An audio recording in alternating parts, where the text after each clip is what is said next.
Live from the world's capital markets, here are the latest financial headlines brought to you by News Factory. Hello and welcome to Monday's Daily Financial Review. Here's what's making the headlines in the markets today. The dollar rose 0.3% against the yen in the last trading session. According to the stochastic RSI, we are in an overbought market.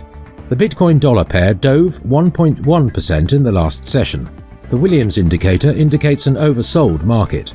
The gold dollar pair traded sideways in the last session. The stochastic indicator is giving a positive signal, which matches our overall technical analysis. The oil dollar pair gained 2.6% in the last session, after rising as much as 3.6% during the session. The CCI indicates an overbought market. Coming up, the choices from our chief analysts for today.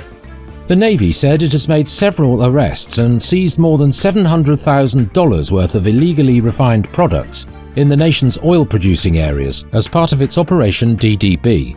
The European Union's forthcoming sanctions on Russia will target banks, in particular Sberbank, as well as oil, the head of the European Commission, Ursula von der Leyen, told a German newspaper.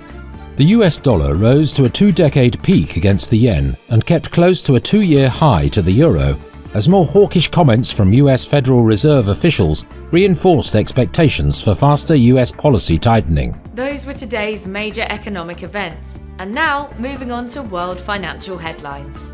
The US NAHB Housing Market Index will be released at 1400 GMT, the US 3-month bill auction at 1530 GMT, the US 6-month bill auction at 1530 GMT.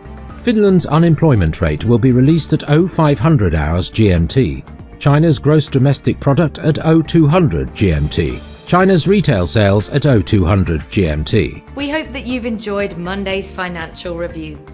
On behalf of all of us here, we wish you a productive trading day. Be sure to join us tomorrow morning for the latest news and events from the financial markets.